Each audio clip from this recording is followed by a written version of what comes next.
Hi there, I'm natekokernot, and welcome to my channel where I've lately been discussing some of the principles of the ecology of communication that we might want to implement in order to have more constructive, creative communication.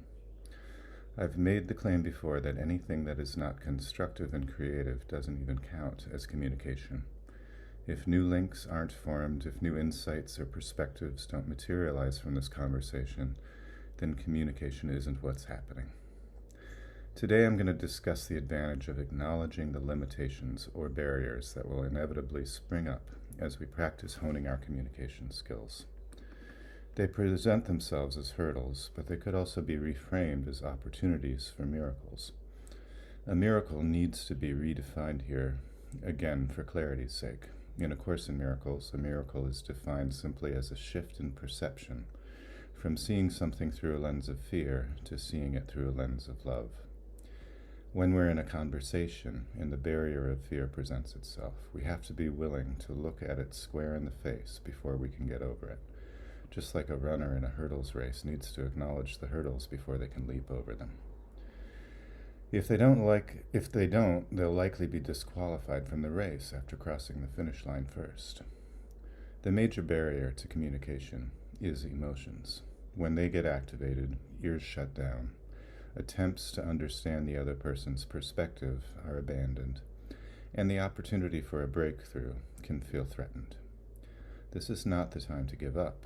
It's the time to take a pause and turn our gaze inward. Now I'm going to retread a theme or two that I covered in my series on emotions.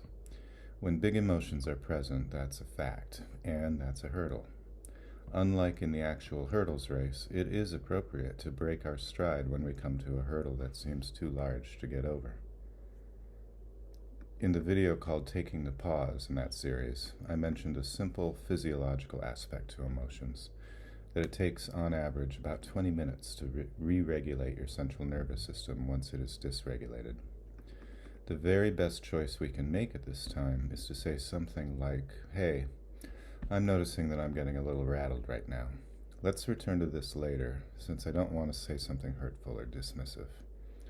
There are situations when the other person has abandonment issues where this message should be delivered along with a clear intention to return to it rather than sweep it under the rug. Most likely the other person is craving some kind of resolution for the tension that has sprung up, and the thought that this conversation is being permanently tabled will feel very upsetting. So an acknowledgement of that is helpful, and it doesn't actually conflict with your need to take a pause and calm down. They may get the impression that you aren't interested in hearing their perspective. Then you want to use that time to reflect on why your emotions were heightened. Was there some value of mine that I perceived was getting stomped on, or was about to get stomped on? If so, which value? Name it. Ask yourself questions like, how emotionally attached am I to this value? This can be gauged by the intensity of the trigger you experienced. If you report a 9 or 10 trigger, that indicates that you cling very tightly to that value, or to say it another way, you're very attached to being right in holding on to this value.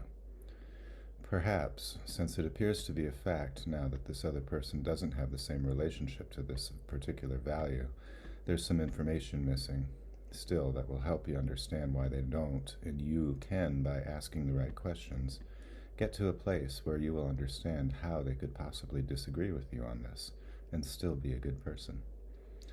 This segues beautifully into the second major barrier to communication, which is linear thinking, or reducing an issue down to just a few hand-chosen aspects of the issue that are of the greatest concern to you, or black and white thinking. It's not a failure to not see a particular aspect of an issue. Nobody should be blamed for not knowing what they don't know as of yet. But if you want to truly capitalize on this moment, see this as an opportunity to come into more knowledge, and you'll have to open your mind a little wider to take in that knowledge. The truth is that nothing is truly linear. Straight lines don't even exist in our world, and if you think they do, grab a microscope the next time you see one and zoom in on it. You'll see that it's not perfectly straight after all. We are, in fact, all connected in a vast and complex web of interrelationships. You can probably concede, even if you're not convinced that we all share one mind, that we are somehow interconnected, that no man is an island. For a just solution to any societal problem, the more voices that are included in the conversation, the better, because nobody is going to see all the aspects of the issue.